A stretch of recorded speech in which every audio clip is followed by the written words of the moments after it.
മലപ്പുറം എടവണ്ണപ്പാറയിൽ 17-കാരിയുടെ ദുരൂഹ മരണത്തിൽ അന്വേഷണത്തിന് പ്രത്യേക സംഘത്തെ നിയോഗിക്കണമെന്ന് ആക്ഷൻ കൗൺസിൽ. കുടുംബം കൊലപാതകമാണെന്ന ആരോപണം ആവർത്തിക്കുന്ന പശ്ചാത്തലത്തിലാണ് ആക്ഷൻ കൗൺസിൽ ആവശ്യമുന്നയിക്കുന്നത്. പെൺകുട്ടിയുടെ മരണം ആത്മഹത്യയാണ് എന്നാണ് പോലീസിന്റെ ഭാഷ്യം. കഴിഞ്ഞ തിങ്കളാഴ്ച രാത്രി 8 മണിക്കാണ് 17-കാരിയെ ചാലിയാർ പുഴയിൽ മരിച്ച നിലയിൽ കണ്ടെത്തിയത്. കരാട്ടെ അധ്യാപകൻ സിദ്ദിഖ് അലി കുട്ടിയെ ലൈംഗികമായി ഉപദ്രവിച്ചിരുന്നുവെന്ന കുടുംബത്തിന്റെ പരാതിയിൽ സിദ്ദിഖ് അലിയെ പോലീസ് അറസ്റ്റ് ചെയ്തു. കുട്ടി ആത്മഹത്യ ചെയ്യില്ലെന്നും ഇത് കൊലപാതകമാണ് എന്നുമാണ് കുടുംബത്തിന്റെ ആരോപണം. കൊലപാതകത്തിലേക്ക് വിരൽ ചൂണ്ടുന്ന തെളിവുകളൊന്നും ഇതുവരെ പോലീസിന് ലഭിച്ചിട്ടില്ല.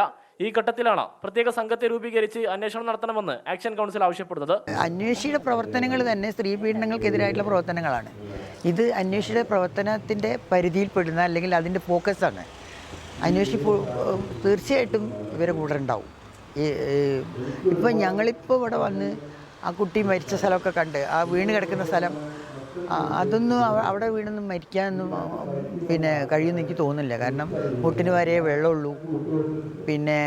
തുണിയൊക്കെ അഴിച്ചിട്ടിട്ട് ഒരു പെൺകുട്ടി ആത്മഹത്യ ചെയ്യുക എന്ന് പറയുമ്പോൾ എങ്ങനെ വിശ്വസിക്കാൻ പറ്റുമെന്ന് എനിക്ക് വിശ്വസിക്കാൻ പറ്റുന്നില്ല. ആക്ച്വലി പുഴയിൽ മരിച്ചു കിടന്ന പെൺകുട്ടിയുടെ മരണം ദുരൂഹത നടക്കുന്നതാണ്.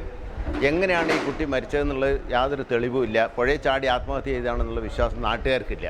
അതുകൊണ്ട് ഞങ്ങൾക്ക് സർക്കാരിനോട് പറയാനുള്ളത്, ഇത് ബന്ധപ്പെട്ടവർ ശക്തമായ അന്വേഷണം നടത്തി ഇതിലെ കുറ്റവാളികളെ കണ്ടെത്തി ആവശ്യമായ ശിക്ഷ വാങ്ങിക്കൊടുക്കാൻ ആവശ്യമായ നടപടി സ്വീകരിക്കണം എന്നാണ് പറയാനുള്ളത്.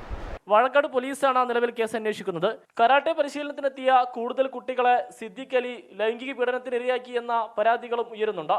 കൂടുതൽ വിദ്യാർത്ഥികളുടെ മൊഴിയെടുക്കാനുള്ള നീക്കത്തിലാണ് അന്വേഷണ സംഘം. 24 മലപ്പുറം.